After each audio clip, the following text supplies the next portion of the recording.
program.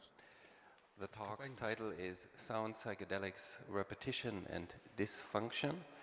I'm happy to welcome our guests, Gurschler, Stefan Römer and Henrik Jungaberle. The panel takes a look at the role of psychedelic or psychotropic substances in art and music and discusses the politics of drugs in the light of their double-sided role as poison and cure. And it is preceding the performance by Stefan Römer, Decon Sound Performance, that will take place here in this room later today at 6 o'clock. So I hope you all will come back to this performance in which Stefan Römer will revisit the music-making practices of Syd Barret and Conrad Schnitzler and try to attempt to get into similar states of consciousness that they allegedly were in when making their music. So the panel will of course give you more insights and context for that performance and go beyond it. And before Gurschler will introduce Stefan Römer and Henrik Jungaberle, just to say a word about him. He's a philosopher and he teaches at the Academy of Fine Arts in Vienna and is currently writing a thesis on mescaline. And he works also as a music journalist for the Austrian music magazine Skug and is also in the editorial team of the philosophical magazine Tumult, Schriften zur Verkehrsreihe, that is the long-standing Tumult magazine, not to be, what's the word? Confused. Not to be confused exactly with the more recent Tumult magazine, which is something very, very different. Okay, Gurschler, welcome, and let's enjoy the talk. Thank you. Thank you very much for the introduction, Jan. I'm a bit surprised now that I'm talking in English, but we will have our talk in English, seems. I guess so, yes. Okay. I'm surprised too. Yeah. We did talk about it. Yeah. We didn't really? Yeah, we did. Let's go ahead. Speak in English, okay. So I'm proud to introduce first Dr. Henrik Jungaberle, who was working in Heidelberg between 2002 and 2013 at the Institute for Psychology. And he was a project leader for different DFG and EU projects there. Since 2015 he's in Berlin now, and generally speaking he's a social scientist with the main research focus prevention and drug research. And his a very important part of this drug research is psychedelic substances. He's also the founder and head of the newly founded association with the title MIND. It's the European Foundation for Psychedelic Science since 2016, and I'm happy to have met him before at the conference called Entheo Science 2016 in Berlin, where he was talking about where he made a critique and future outlook for the psychedelic movement. And it seems to be that this appearance also was the starting point for, I just found out, for the founding of MIND. And he's also director of Finder, where he is working in drug prevention and drug research again with all kinds of drugs. And he's an author of a couple of books. Very popular and important is the book with the title Being High, High Sign. And he's also editor, co-editor of, for example, the book Therapie mit psychoaktiven Substanzen. And quite recently he published a handbook for psychoactive substances, which we can have a look at. We can. It's going to be a standard work on the subject. And it's about all kinds of substances, not only psychedelics. Yeah. Yes, and the main guy of the evening, of the afternoon and of the evening especially is of course Professor Dr. Stefan Römer. He's an art historian, a theoretician, if I can say so, and an artist. and he works since the 80s about conceptualism, and he's also active as an author, and he's always interested in the in-between room, so at frontier areas, doing research, practical and theoretical, at areas which are on the limit of discourse or being. And he can be named a modern nomad, insofar he has been at a number of teaching at a number of different cultural science, cultural studies institutions, and media theory institutions, universities in Köln, Munich, Lüneburg, Berlin, Nuremberg, and Braunschweig. And recently he was or is at the UDK Berlin. That was some years before for design theory, and currently he's a scientific fellow at Lüneburg, Leuphana University in Lüneburg, and he has a whole number of artistic projects and is a very active guy, I found out. Sometimes. Sometimes I'm passive. And he also wrote, for example, two books about Interesse. 2014 was the first one, and there is a follow-up sort of, which will appear soon at Merbe Verlag. It's called Das Interessante. And here's also this in-between thing again, which seems to interest Stefan Römer a lot. And I also think it worth mentioning that he not only studied art history at the beginning, but also comparative religion and ethnology.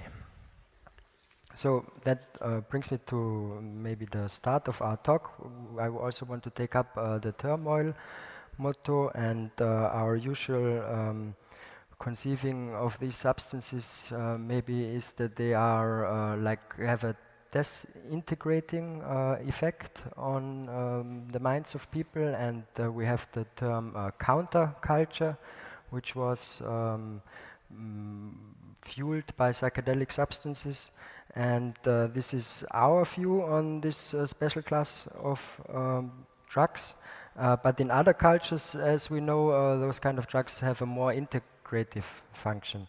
And so, although it seems that they throw us out of the common order, there seems to be an open end to how we think about it thereafter.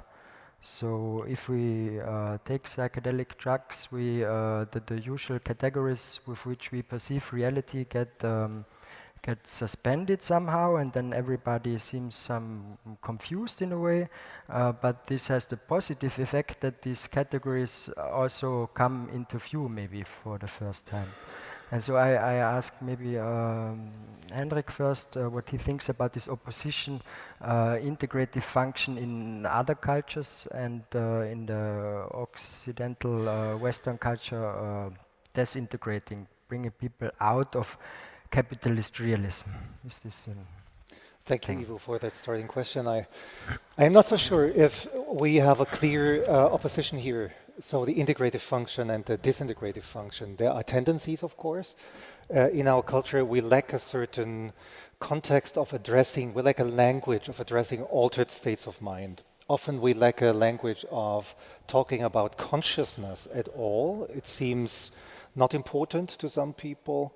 We seem to be concentrating on language. We have a view of the mind that seems to be reduced sometimes, at least larger parts of the academic and popular discourse seem to talk about the mind as its language.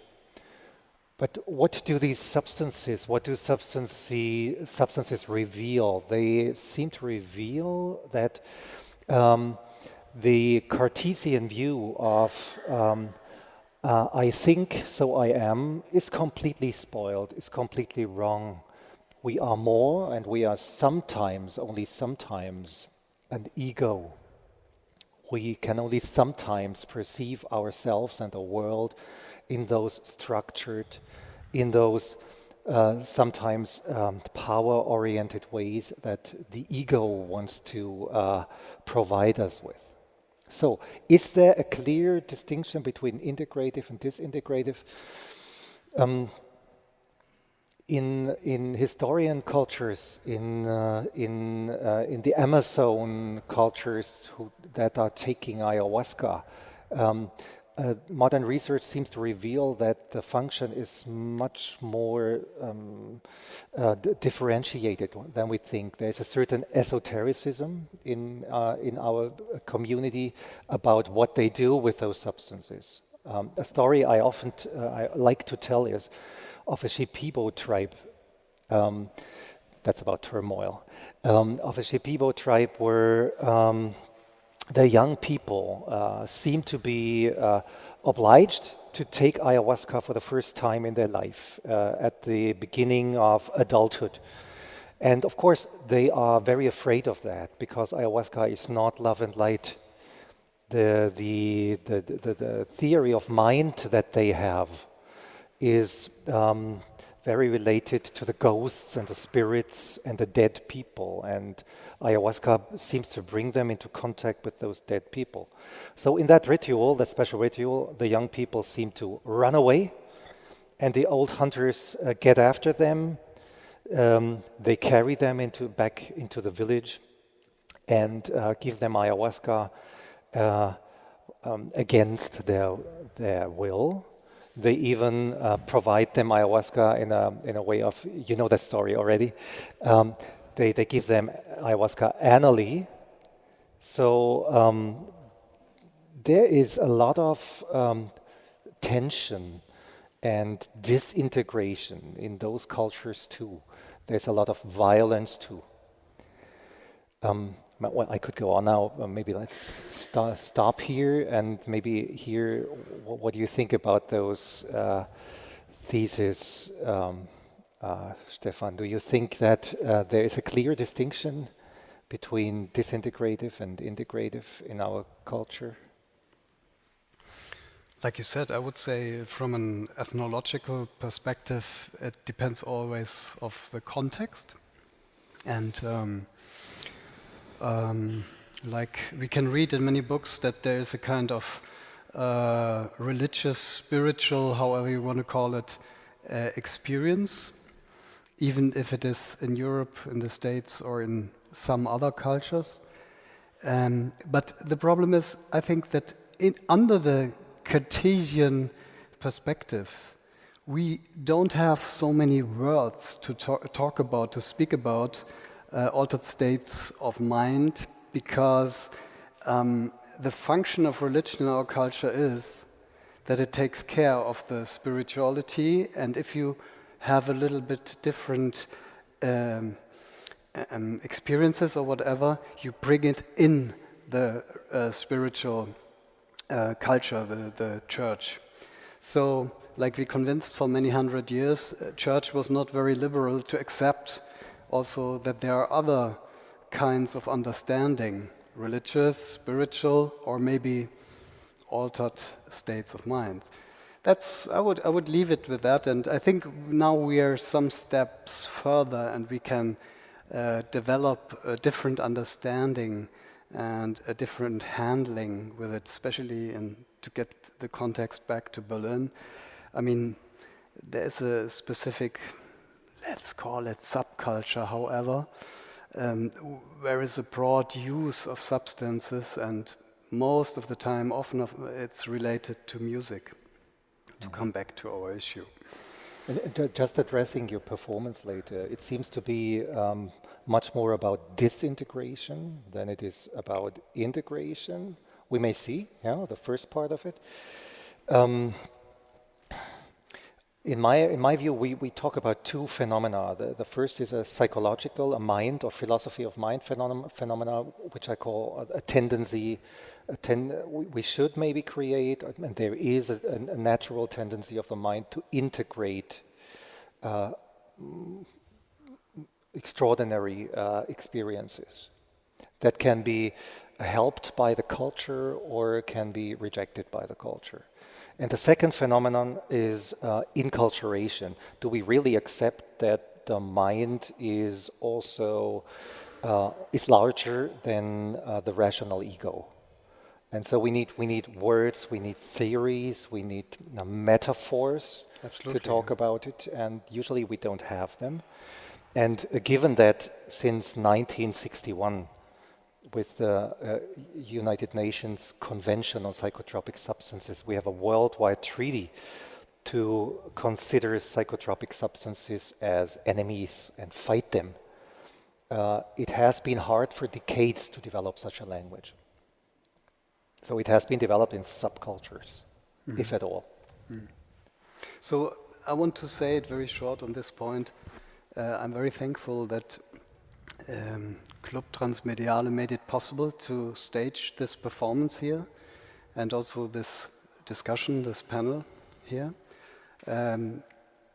It's the first time for me, I want to comment on this subcultural thing. It's the first time for me that I will use a substance which is legal but is very near to LSD in the public and which is declarated as that, and I would call it explicit use.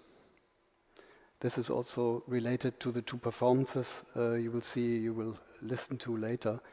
There's a lot of implicit use of drugs, of course, because normally it's not open communicated who took what when, especially not on stage.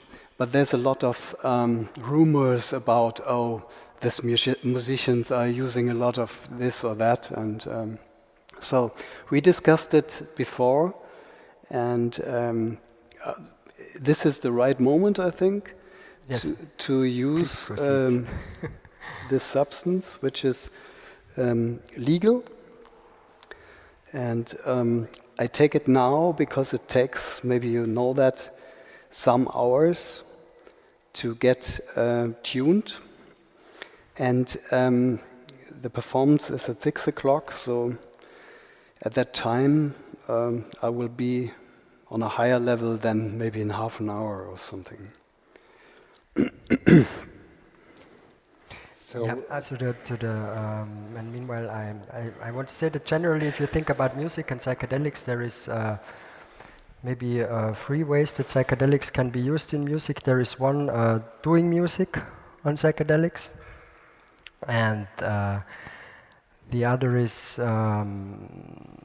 making music to enhance the drug experience, and the other one is you make music instead of, as a substitution. So you try to produce certain frequencies or certain sound constellations in order to recreate the drug effect on an audio level, and generally, what is the thing now? You are obviously doing music on psychedelics, then, and you are also trying to transport the feeling of your feeling,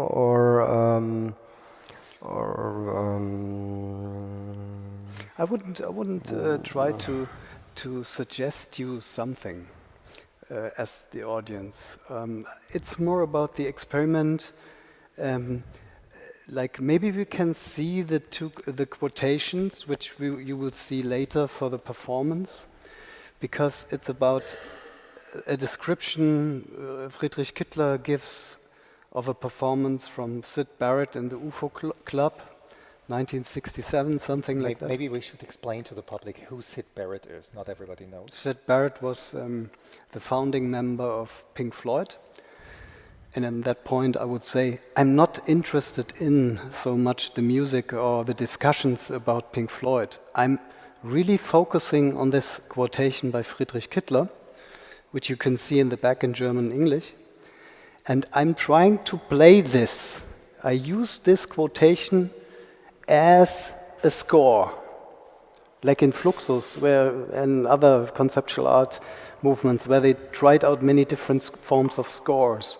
I tried to translate this back to sound So this is the most important thing of the performance, to listen what we will hear later. Of course, I practiced that, to play it like this, and the duration will be around 15 minutes, which was a normal performance of one song, one piece of Pink Floyd. And we will see how this works in this specific space here. And this is a form of explicit use of LSD. The second performance will be on Conrad Schnitzler, a well-known musician here in Berlin who founded the Zodiak Club, and he was involved in many foundations of different bands. And I should mention Wolfgang Seidel. I saw him in the audience, who played to Conrad Schnitzler's death in 2011, I think, with him together. He knew him since the late 60s. He was involved in many, participated in many musical sessions and so on. So maybe we will ask you later also to say something about that. But the main thing in the second performance also is listening. And this is, for me as performer, also a very special experience, because performance in music is always a relation between practice and listening, intuition. And this, of course, is completely transformed when you use LSD or another substance. And this is the experience about today. Do you think it will be transformed for the audience, or it will mainly be transformed for you? It's not my question, sorry. It's not your question? No. Yeah. So let's see what the audience Yeah. thinks about it. Is there any meaning, any distinct meaning to it that you want to provide, that you have in mind, or does it come without meaning, your performance? The meaning is in the context of conceptual art, minimal art, and music. Today, you can do any form of noise, sound, whatever. You can transform it into a disco hit if you want. And you can also decide for a kind of experimental, avant-garde, whatever music. And for me, it's the question, as a conceptual artist, to find a description which I can use to make specific noise. Find a definition, what kind of noise I want to do. And does making noise come with making meaning? Or are you obviously rejecting meaning in your conceptual art framework of understanding art? No. The meaning is in the Handlungsanweisung, in the script, the score, the performance, and how you write it and how you develop it to produce a specific performance, sound, whatever. And this is the meaning for me. I don't want to determine what the audience is thinking about it. So that's the reason why I say, let's listen what will go on. So you would obviously accept if there's a multi-vocality of meanings in the room. Hopefully. Do you intentionally want to create those different perspectives and variations of meaning? Hopefully, yeah. I appreciate that. Seems to be that's a rather experimental setting you have, and I just want to say about this different to add that it's different traditions you bring together. On the one hand, Pink Floyd via Syd Barret, and on the other hand, one can say Krautrock it was called, then with Conrad Schnitzler. And just a historical footnote, but it's interesting that LSD, as we all know, actually was developed in Switzerland, and then it had to go to the United States to then come back to Germany via popular culture. As a cultural thing, it came then from the States, and in the States we had acid rock and so on, and Jimi Hendrix and Pink Floyd, and there were like great aesthetic breakthroughs were made possible thanks to LSD and such substances. And then this movement was kind of imported one can say, in Germany, and something which is now framed as Krautrock, or as it was also called kosmische musique came into being, and in contrast to, it's not totally true, but in contrast to the States, it was from the beginning a bit more intellectual and a bit more thinking about history and the after-war situation, and it was kind of more serious and experimental. And also Stockhausen, of course, was an important figure for those guys. So I see you bring those guys together, so the lineage, the American lineage and the German lineage, in so far as you put those Syd Barret and Conrad Schnitzler in combination, and there is always also then different relations to the audiences implied. For example, I heard at the UFO Club in London.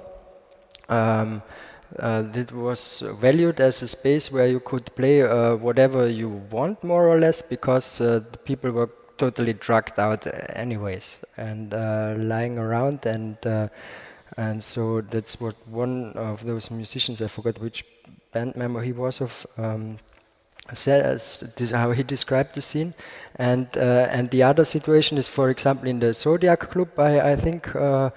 There was always an emphasis on participation. There was always a lot of people wanted who made music there. There was this DIY spirit also, and they didn't want to have professionally educated musicians generally, and also on this line of reasoning, they also wanted to actively involve the participants in the performance. And if we think about your performance, then it's you want to people not to bring instruments or something. Well, not in, or to sing not with in this you case. or something. No. I did some things like that in earlier times, but not in this case. Not in this case. Okay. And another difference between, I'd like to America and Germany, is the difference between in therapy. This opposition was coined between psychedelic and psycholytic.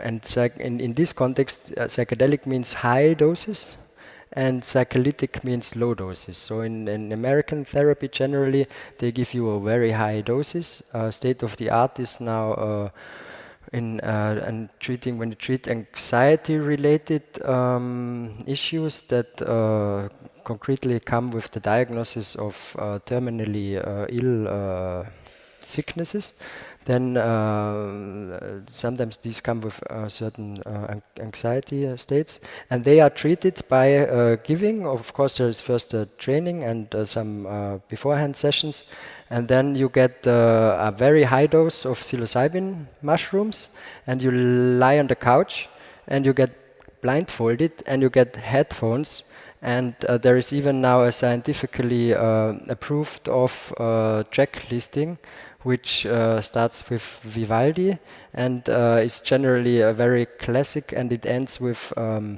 "What a Wonderful World."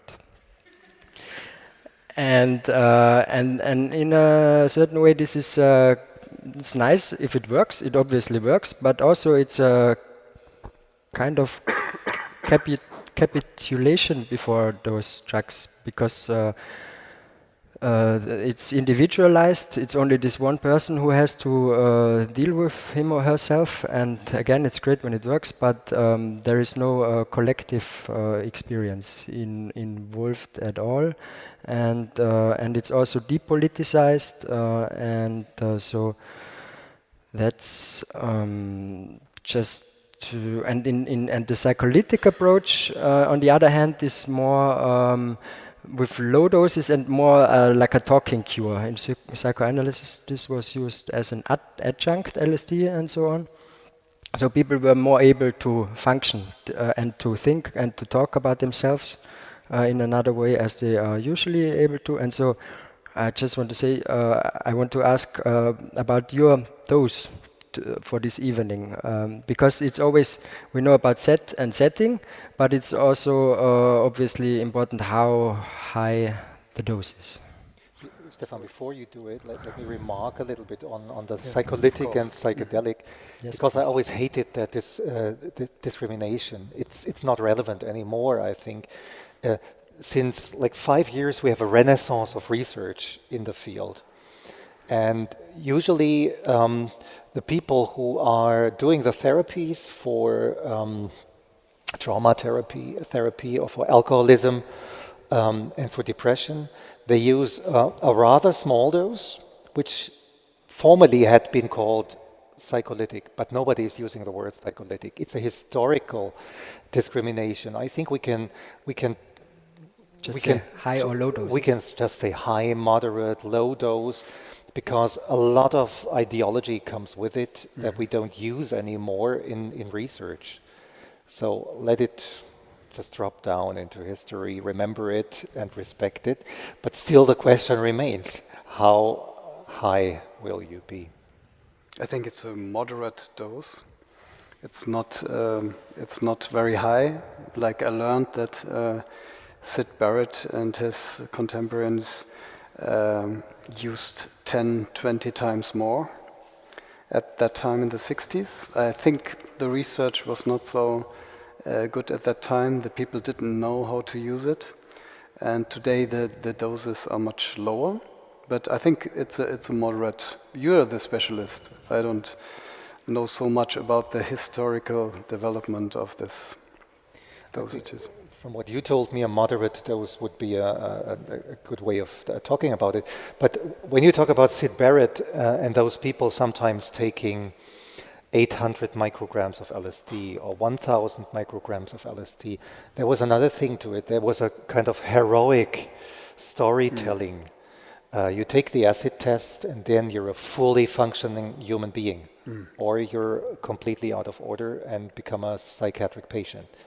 So that was a real heroic test, and I don't think that it served a culture of consciousness, a Bewusstseinskultur, really well to get that story of the acid test as a main story of the 60s into our culture. Why did Syd Barret take such high doses, do you know? I don't know. I read about 20 books about the early Pink Floyd and specifically on the stories about Syd Barret. What Friedrich Kittler is using here is very common understanding, but I think Syd Barret was a druggie. He used many things together, mantrax, lots of mantrax he was using. What's that again? Mantrax? Can you define it? What is it exactly? It's a kind of repetitively used inner sentence might have come from Buddhism or no, mantrax, the truck. Oh, the truck mantrax, where you. I thought you were talking about mantras. Not mantras. Yes, No, mantrax. That was a kind of speed thing in the 60s, and when you took more and more, then it became a sedativum. It was going down that you went like this. And you find everything in the literature about Syd Barret, but again, it's not so much, I researched that, but it's not so much about, like in art we call it, it's not a reenactment. I don't reenact what the people did at that time or didn't do. I also don't want to discuss it. For me, it's more important to set an experiment of sound. And this is the main thing, and for this I use translations, discourse translations like Kittler, Wolfgang Seidel and David Stubbs, and I think this is the main thing what I try to use, and the extension or the differentiation to normal experiences, standard experiences, where you set up an experiment or a test, is that in this case here, the subject or the in/individual is also altered. Not only on the table, the experiment is completely controlled, the perspective on it is also altered and is changed, and with this I become one actor in the whole experiment, a real actor. This is the important thing for me. Great. And that's maybe interesting footnote, because I talked with Albert Sputnik. He found the Trash Rock archives, and he's of course the editor of the famous Schnitzelbeat compilation. And he looks about Austrian music in the 60s and 70s. And since I'm very happy that I have been flown in from Austria, I want to say that LSD also was a thing in Austria. First some bands, and just to find a way to a question. There was, for example, the Fellows or the Desperates, who made songs about LSD. Also, the title was LSD from 1966, and they were inspired by the Pretty Things, which is a quite wild American band. And they were the Desperates. They were actually in Vorarlberg. And the stories before the first owners of the restaurants where they did their shows found out that what LSD actually means, the band was not existing anymore anyways. And one of those psychedelic bands was founded by Karl Ratzer. He's a famous jazz guitarist, and this was called the C Department, and with a C. And it was kind of a super group because he brought together very good musicians, 4 of them I think, and it existed between 1969 and 1971 only. And obviously they got divided because of the role of psychedelic drugs for the music. There were like one party who said, you need to have the experience to make a certain kind of music, and the other were more like professionally thinking, and they said, no, we just want to make our music and we don't want to do so much LSD. So the topic I want to talk about is certain psychedelic decisionism. Psychedelischer Dezisionismus, which means that you have to have the experience to actually understand what I'm talking now, for example. No, how the music is to be done or how the performance is experienced. So the question is now, is it possible to get meaning out of your performance if you never had any experience with those kind of drugs? Again, the meaning. Or is it, do you need to fully experience what you are about to do? Is it helpful to have experience in this direction, or just not necessary at all? I think I know the answer. It's just I think open for the public generally. It's the decision is open for everybody. I don't want to judge anything. Yeah, I just want this trope. There is also this trope. Eric Davis, for example, he's a contemporary writer on psychedelics, and he always says, well, if you write or think about those kind of substances, you have to actually have taken them, or if you maybe you can prolong it. What do you think of such statements? That's a very common topic, obviously. You need to make the experience to understand. I'm not a believer in that. I think if you are an explorer, a mind explorer, if you are a psychonaut, you obviously, or some people obviously have some interest in making the pharmacological experience. But there is a lot beyond that. I mean, the talk of our topic is obviously also repetitive music. And with some non-pharmacological cues like repetition, there comes an opportunity to enter a state of mind that is quite similar to those that can be experienced with those psychoactive drugs. In the Mind Foundation that we just founded, our first multidisciplinary research project is about breath work. It's about people using nothing but their own breath to alter a very strange, very complete and wide range of states of mind. You can do it because it's been coming with our physiology for hundreds, thousands of years. So the pharmacology is only part of that story. Do you have to make the experience in order to understand it? Partially, yes. I think there is a depth to the psychedelic experience with LSD-like substances that you cannot simulate with non-pharmacological methods, but the common direction of what goes on can easily be understood. If you let go of your Cartesian view of the ego and the mind, and that can be done in mind wandering during sleep, in mind wandering during daydreaming, in sexual activities and stuff like that. But Stefan, of course, as a conceptual artist, you get bored when people talk about meaning. But I'm really like trying to get something more out of you than that, because in my view, that's just the hypothesis. People with brains walk around as meaning-making machines. Yeah. So we constantly produce meanings, and those meanings are closely related to the cultural stories that we are walking around with. And here it also is that the turmoil, the chaos that is part of that festival here comes into the game. I mean, do you consider, like again, maybe a silly question, but you need to answer it. Do you want people to lose their mechanical meaning-making action for some time? Do you want to destroy it? Is it a destructive performance? You mean specifically yes, the one, this one? Yeah. I want to say something about the meaning-making. Specifically, minimal music, through repetition, through duration, tries to crack the daily life, daily consciousness through repetition and a new form of time experience. But also you can use it to restructure your life and your time experience.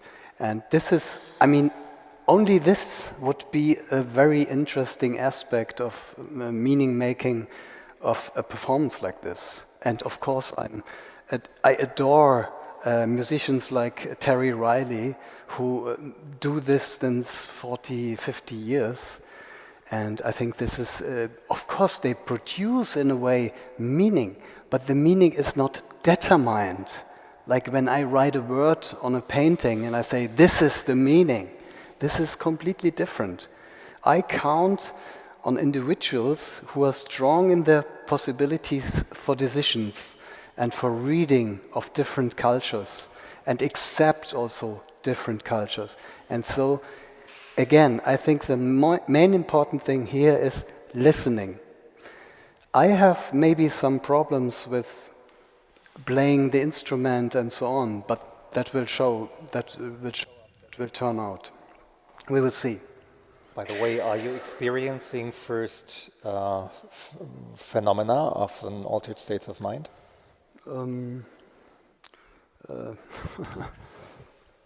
Not really. I mean, I'm a control freak, so it's a little bit, how to describe?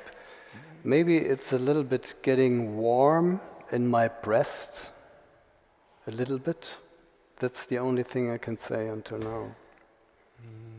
Maybe it's too early, but maybe it would be a good time to open up the space and ask for comments, or maybe we got something wrong historically, corrections or questions. Pardon me? The question is what you took. Which substance you took? Pharmacologically, or the name. Well, I don't want to tell the name. It's just similar to LSD, but it's legal, and there's different forms of LSD which are legal, and it's allowed to use them. So from what I think it's wise not to tell here. Yes. If you know the script, the writings of David Nichols and Alexander Shulgin and David Nichols, from what he told me, you'll find the name of the substance in those books. And the reason is also, I guess, because there is the research chemical which were developed mostly by Sasha Shulgin and also by Nichols and others to get around this legal thing, And if you say the name and then it gets too popular, and then again it gets like forbidden, and so it's better not to mention it like a specific substance. Maybe, yes. Are there more questions? Yeah.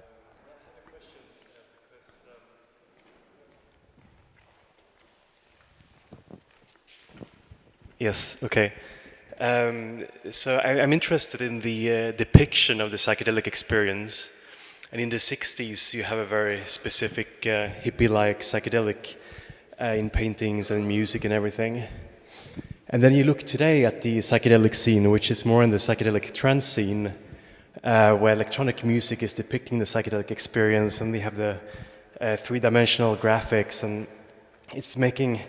Do you think actually the experience is changing, so it looks more complex in today's society, the experience, and in the 60s it was slightly different?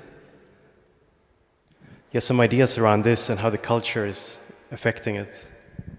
I think, very short, I think the whole, how these cultures are perceived changed a lot from the 60s to the 70s, 80s, 90s, 10th and now.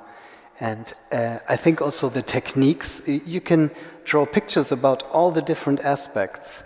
I tell you only one thing.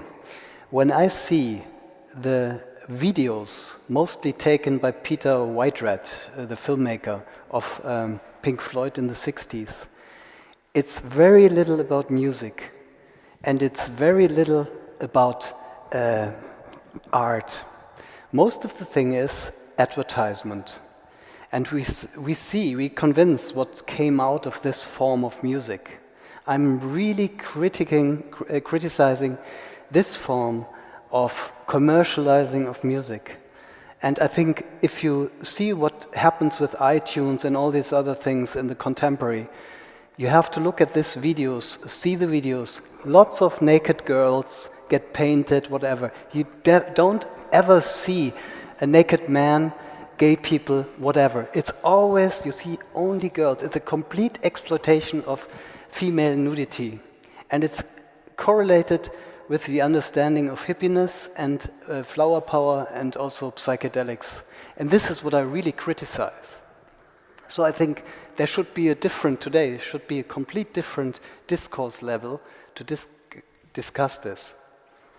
I don't know.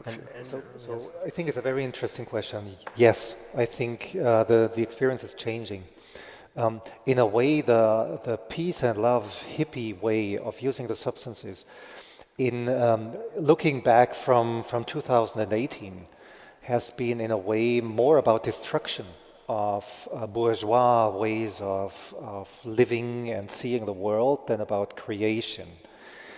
And if with modern techniques we are now creating a multi-sensory depiction of the internal subjective experience, there also comes a new factor in it, the enormous role that technology now plays in understanding the mind. Is that a positive thing? I think there's no positive or negative side to it in itself, but if we want to create a psychedelic, I used the word lately, a psychedelic humanism, which is using the psychedelic experience to understand ourselves better and to take it out into a society to make it a better society. We need to clearly understand the narratives that are haunting us at a certain period of history. And which narratives are haunting us now? I can't tell fully. Maybe you have ideas about that. But there certainly is an aspect of turmoil in it. There is a large dissatisfaction with society as it develops, with global society. There's a lot of promises coming back again from religion. I thought that was one of the most funny but also strangest thing coming with the ayahuasca scene in the last 15 years. So while it provided some people with a context of taking a substance without taking drugs, So sitting in a circle, having a shaman or a leader of a ritual, a ceremony. That is not like taking drugs on the street. Yeah. While it did that, we also got back a lot of very old-fashioned religious story, meeting the god, meeting the gods, the shaman. So people now are maybe in the attempt to get to make meaning out of what is going on and out of the psychedelic experience, which can be quite confusing. They are turning back to old stories. And these are stories of shamanism. These are also, in the meantime, stories of the 1960 and 1970 Stan Grof psychotherapy. So it's we're a little bit stuck still in the 1960, 70 narration about psychedelics.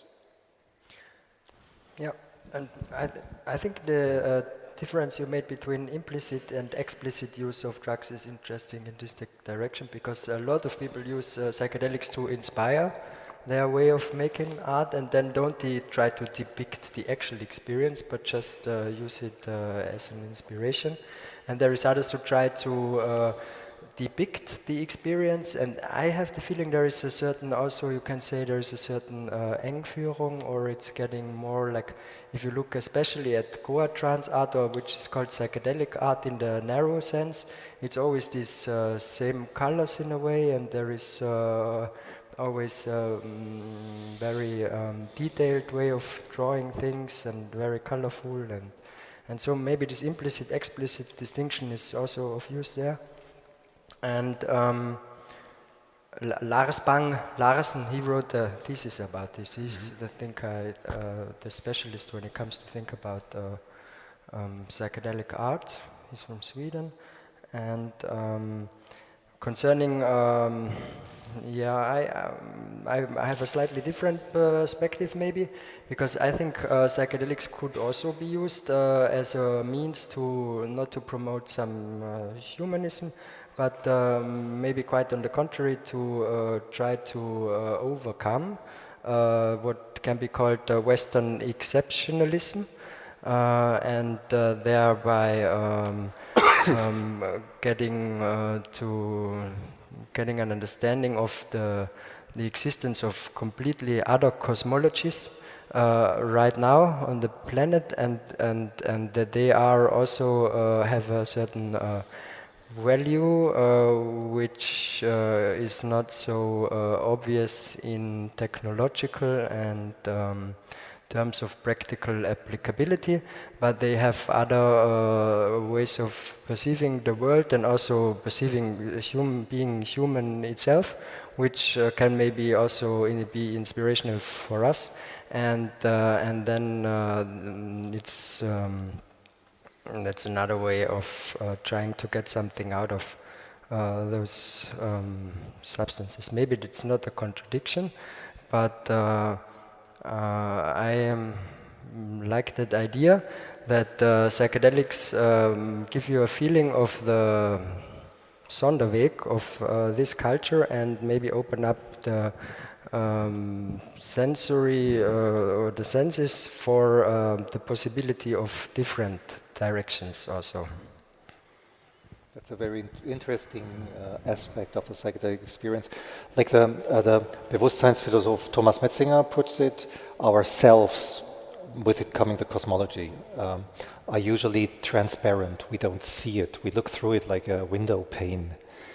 And in some forms of psychedelic experience, we can perceive the window that we're looking through, the self and the ideas that come with our culture.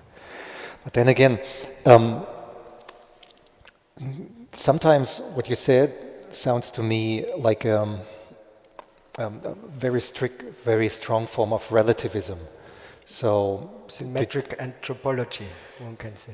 Symmetric anthropology, relativism, which rather means every view of the world is true in itself. So would you radically say that we, as the Western Sonderweg, we should avoid going on with our universalist theory of finding out some way that is common to humanity, a viewpoint that is bringing us together?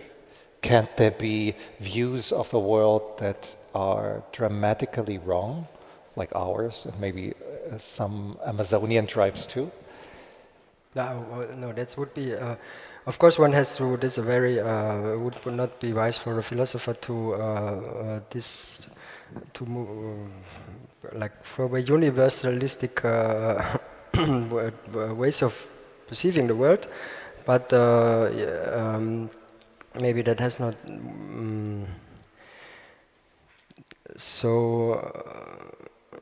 It's just not to try to get a, how can I say this?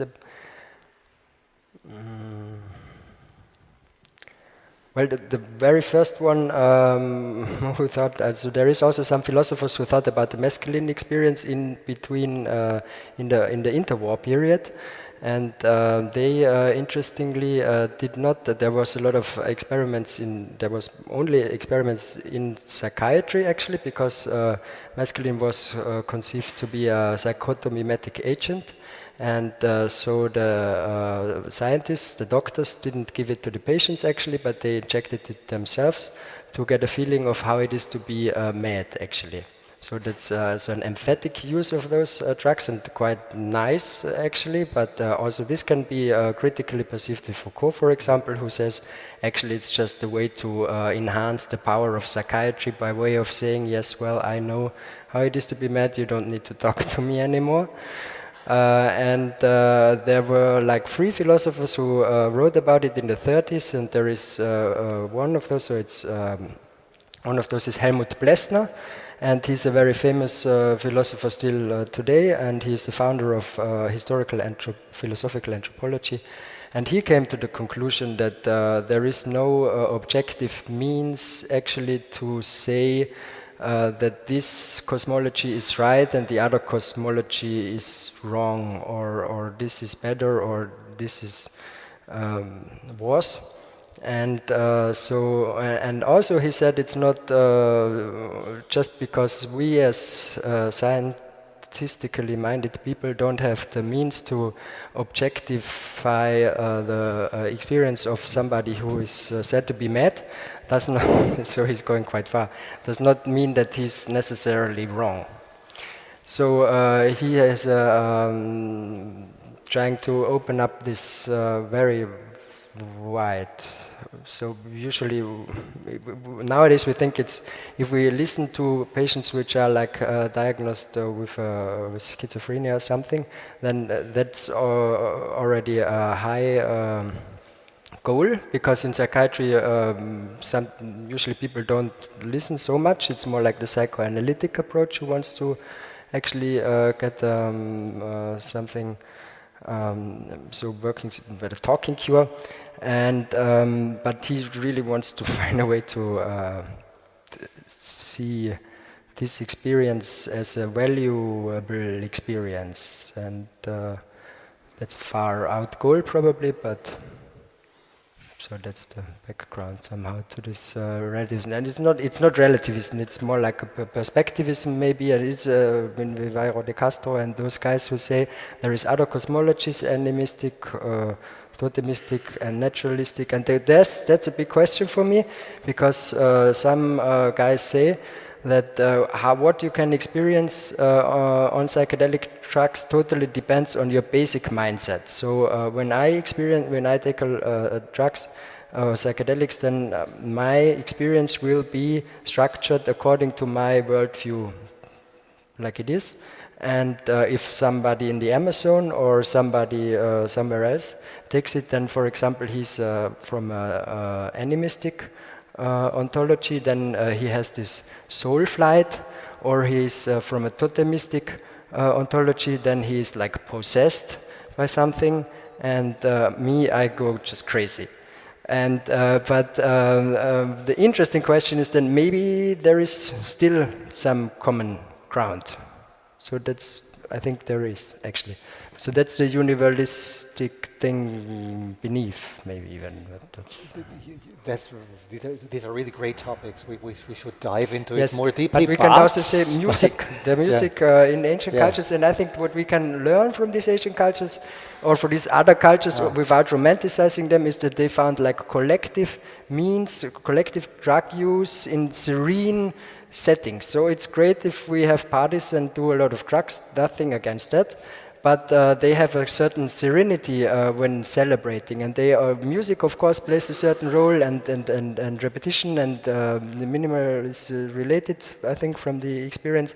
And they have these extremely powerful substances. They found ways where they can be used collectively in a sustainable way. Yes. And music. I said music just to bring it. Yes. To come back to Stefan's performance, because it's very interesting to frame the performance with that talk.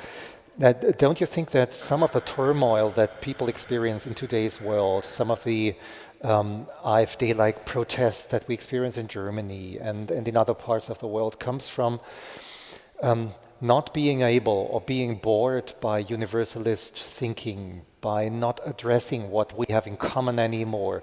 Some people on a very basic level, not even cognitive, mental level, are simply overwhelmed by the multitude of stories and worldviews that they're confronted with, so that they react on a very basic emotional level against anything that is too complex, and there's a turning back to very simplistic stories now, and that our function or our duties maybe as people who have the opportunities to think in a more diverse way are to address the universal, to address what brings us together. So that's one point. And I wanted to address another thing, coming back to the performance. In conceptual art, me obviously not being an artist, but I always think there is a certain tendency to construct art as a cognitive thing, as a merely verbal, philosophical, or conceptual thing, while the psychedelic experience, in contrary, provides people with a more complete view of their humanness in terms of becoming more physiological, of sensing their bodiness, of sensing their self beyond and next to their verbal representation of what they are. So isn't there a certain restrictiveness in considering art as conceptual merely? Well, as you know, I have a very specific understanding of minimalism and conceptualism. I think we went through many different states of reception and formulation of conceptual art. And when I say conceptualism, that means encloses a whole lot of different locations on the earth, and a whole lot of different understandings of what conceptual art was or is. And the third thing is, I'm always very into reading what's going on the spot, in the situation. And then we have to read all the histories which are which constructed this situation. And for this point, I think it's very important, if you want to work conceptual, you have to go through different histories and discourses of understanding art. It's not, in my understanding, it's not possible to say, okay, now I want to do some conceptual art. That's not possible. Because you have to know so many things about art in general to understand and to decide what is conceptual, that it always brings a kind of background thing and so on in. Does it make that very elitist? So does only the artist get what he's doing? No. That's a different question. It's more about, you said that psychedelic art was very related to body and experience and blah, blah, blah. I think for conceptual art, it's the basis, also for minimal art, it's the basis to go through these forms of understanding and experience art. And then there is a kind of reflection, discursive element. But there are so many different forms of conceptual art that it's impossible to focus or fix it on one single conceptual art. And this is, I think, the interesting thing with it, that when you say conceptual art, many people know what you mean. Or think they know what I mean. They know what you mean, but everybody is thinking something different on it. You can have somebody who is painting a wall in a specific yellow. Normally you would think it's painting, but maybe the artist will tell you, no, this is not a painting, it's a statement. So there are many aspects of that. If you sample them and you go back through the history of the arts, then you will find out that there have been many forms of conceptual statements. And this is the more important thing for me. And if you find a way of your way of reading art, this could be already a kind of conceptual statement when you publish it in the context of art. If you don't, it's not art. That's the problem of our institutionalized society. Yeah. So I have a question about. Thank you. I have a question about performance. So one thing that seems to be agreed about psychedelic substances is they sort of dissolve the ego. The ego is a kind of performance. So when you are attempting a performance on psychedelic substances, does it feel like a performance or is it more like an experience? And I'm wondering, did Syd Barret have a stage persona? And how did his drug usage affect that aspect of performing art? Thank you. Very interesting question, because it's very difficult to answer. One thing is, it's always about the question how you and your ego feel on stage. And the other thing is, I'm not trying to reenact Syd Barret, but if you see the photographs, the video, the films, and you read all the things about it, you learn some different aspects. For example, he was not a queen or a king. He was not playing in front. He was always a little bit in the back. He was something like a poet maudit, standing in the back, doing his thing, singing. And then he was losing these abilities time by time. And so that was mythologized, all these things.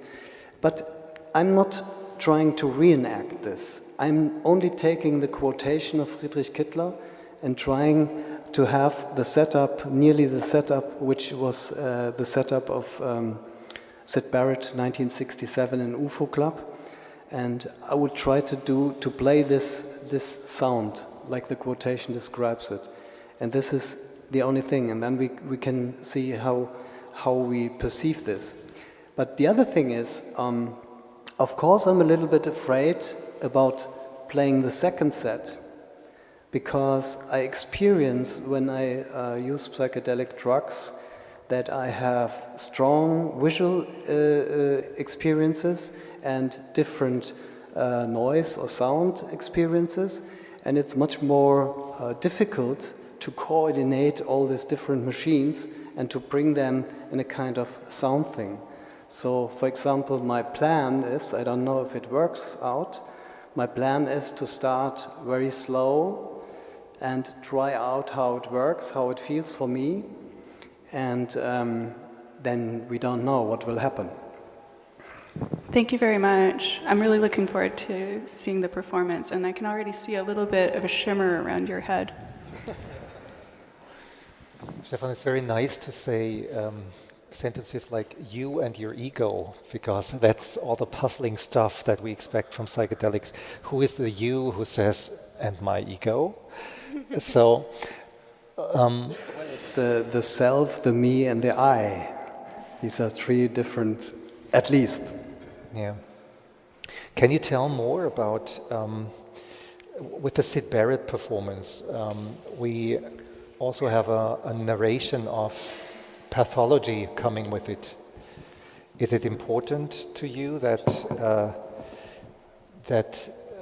Syd Barret stepped into a psychosis or was already psychotic at that time? I think this is more what we talked about earlier, that it's a problem how pop culture or communication about phenomena like this get blown up. And of course, for Pink Floyd as a corporation, it was a problem that one member was dysfunctional. Like Roger Waters in one interview, I must say I don't like this guy very much, but he says in one of the interviews that we had to learn to produce songs like he were writing them in the earlier times, and we were not so easy with that. He was producing the poems and he was producing the riffs, the licks, and then they tried to perform it. And he said we had to learn it because he was away, and that was a problem. Then they got David Gilmour, and he was a much better guitarist, but there are so many discussions about that, if what is better, what is... I'm not so much going in this detail.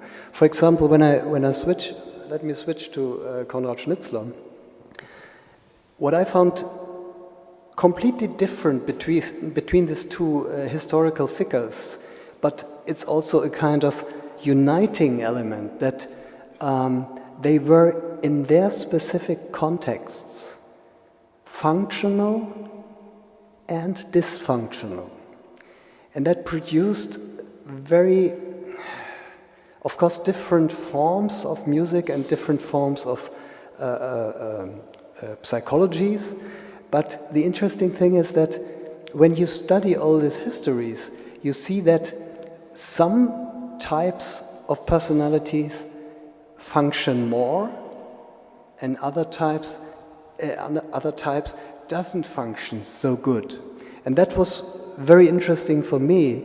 These two persons, Conrad Schnitzler was so influential for German electronic and experimental music scene. He was founding member of Tangent Dream. He was involved in the founding of Kraftwerk. He was, not to mention all his bands he was in, and so Cluster, different pronounced and written band names.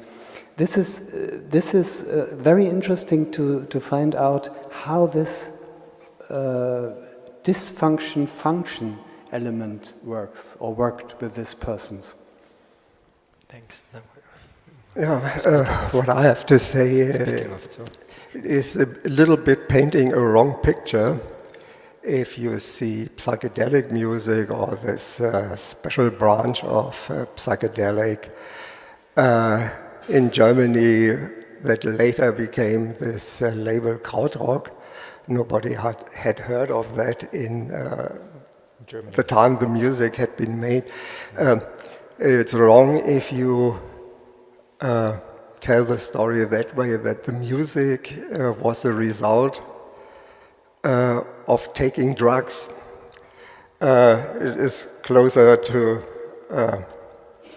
understand what was going on if you see that both making strange music, and this also includes the avant-garde work, people like Stockhausen, and taking drugs both have its roots in the social and political developments of that time, and in a strong opposition against an old system that had proved so wrong and so destructive.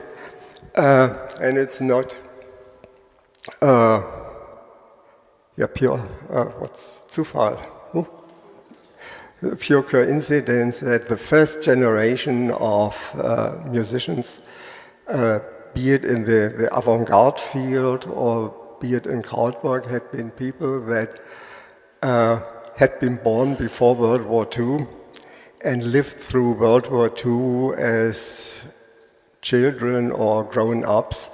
Stockhausen, for example, was in the last year of World War II 16 years old and had to work in a hospital, and his task was to take care of those wounded who had no chance to survive, which shaped the view on the world of these people a lot.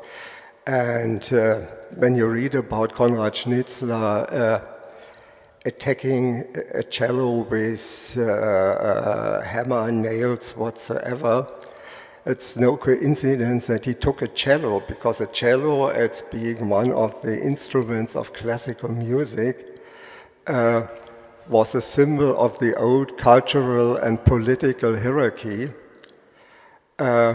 So it was not only attacking the cello, but attacking the old order, which especially in Germany, the legitimation of the upper classes is that they have culture and those on the bottom of society not. So when you attack these cultural values, you attack the political hierarchy. And taking drugs came from the same feeling and the same roots, and is much overestimated. It was a media thing. The media jumped on it, like when you tell that in those films from those days you always see naked girls being painted.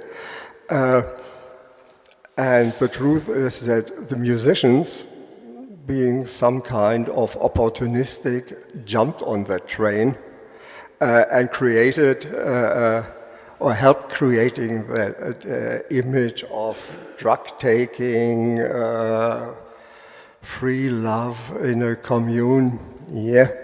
And this media picture was so successful that it biased all the history that came later. So a lot of what today is told about what this time was is a reflection of this media thing and has nothing to do with reality. Thank you, Wolfgang Seidel, that you survived that time. But I also want to make a little bit advertisement for your book, because I consider it as one of the most important books about this time, development of Germany music scene, Krautrock. Yeah, and if we are trying to correct some of the pictures painted, the other thing is this Krautrock being, or psychedelic being repetitive music. If you listen to the records, you find lots of music that aren't repetitive at all, even with which are believed to be the blueprint of repetitive music. You have a lot of free form pieces. And if you try to play like Jackie Liebetzeit, you will soon find out that it's hard to find two bars of his playing that are really the same. Thanks for the clarification. Okay, we are slowly running out of time because we have another talk. It's very interesting, of course, the discussion, so maybe we take two more questions. Would that be good? Yeah? Okay, so who's first? You? Yeah. Hi. Hi. Hi. Thanks for a fascinating conversation. I just wanted to pick up on your return to the Turmoil theme, and you brought the idea back around to what potentially, I'm wondering if it's a slightly paternalistic view that the conditions that we're currently suffering from are induced by a surfeit of information, for instance, and us as the kind of enlightened and aware are capable of helping people who may be suffering from that surfeit of information to gain some kind of an awareness. That strikes me as potentially a slightly paternalistic position, in the sense where those conditions that we're seeing the rise of, far-right groups, major, kind of inequalities, they're structural political inequalities. They're not things necessarily primarily of perception. They are perceived, but they're structural. I'm just wondering if you could return that to that kind of condition of turmoil, because that was an interesting point. So you're talking about maybe opposition, but probably not opposition, of the individual, perceptive, and the social, and social categories. Well, it's hard to talk of them not being not being a process, because a lot of the structures that come now, the social media, have been prepared in the 1960s, 70s by the invention of the computer, coming up, building structures. Then they are influencing people on a very daily level. They are influencing children who get as a gift to their 6th birthday a laptop or something they can play on. They are confronted with political concepts. So I don't really see large sense in really building a dichotomy between the individual and the social. So the individual is always informed by the social.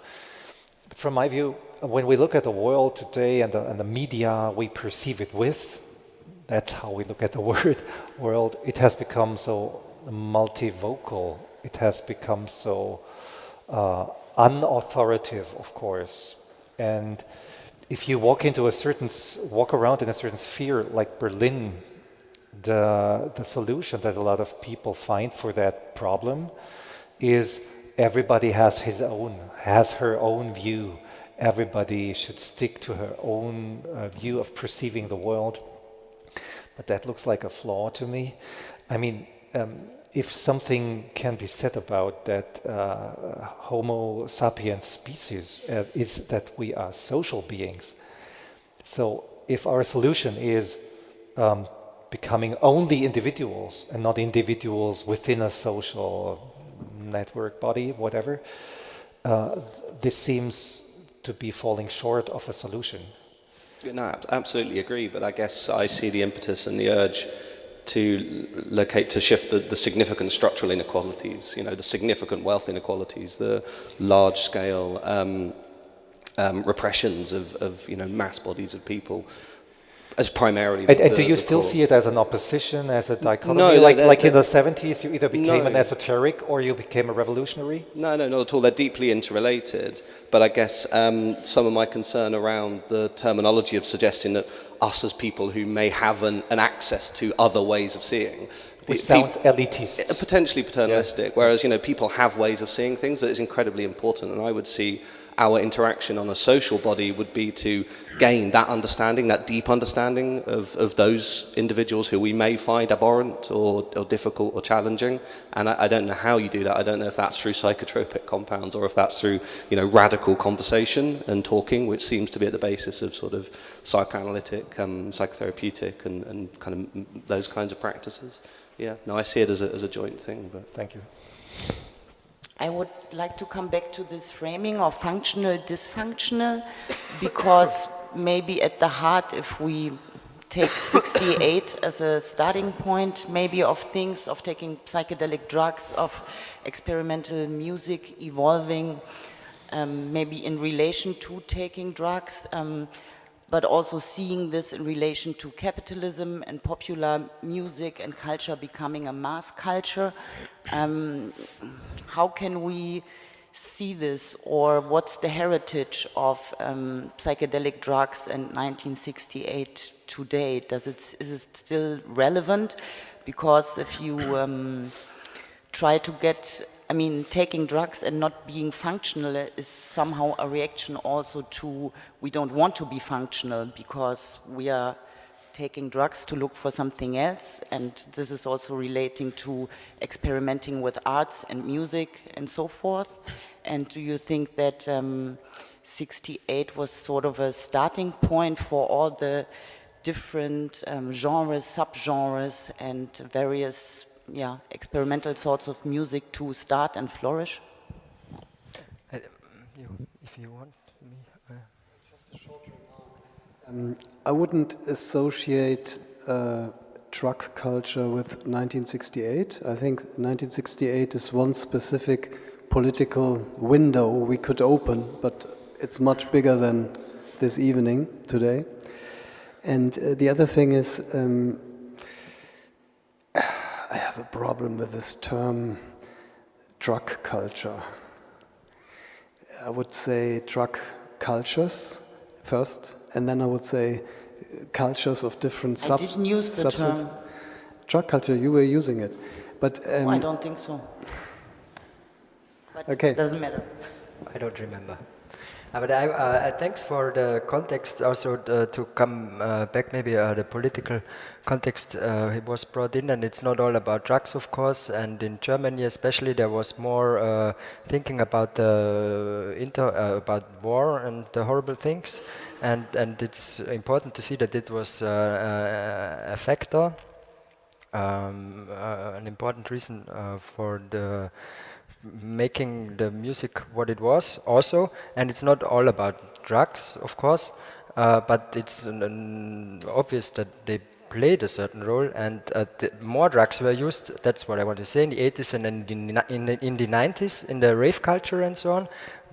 Quantifically, that was much more drugs done, also on a broader level, and it was not very political generally. It was more like secluded on the weekend, and on Monday you were like not very fit, but you went to work maybe, and so I think it's good to think about the 60s and the 70s in a slightly nostalgic kind of way, as for example also does Mark Fisher, who wrote this book Capitalist Realism, and who also wrote this book but he sadly did not finish it because he killed himself around a year ago, and the title of his last book, which is only fragmentary available, but it's now being translated in German and will appear in English end of the year, and in German maybe next year, and it's called Acid Communism.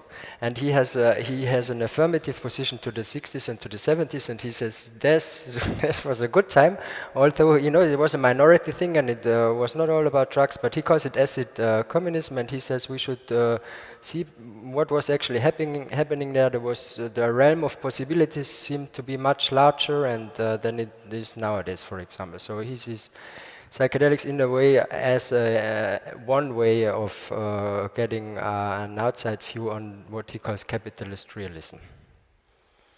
I know, I'm totally with you, thank you. Just let me say one thing. Now we are running out of time, like Jan is signaling to us. But after the performance, it will be around 7 o'clock. I will be here, and I will be really happy to share experiences with you and discuss everything in length. Thank you very much.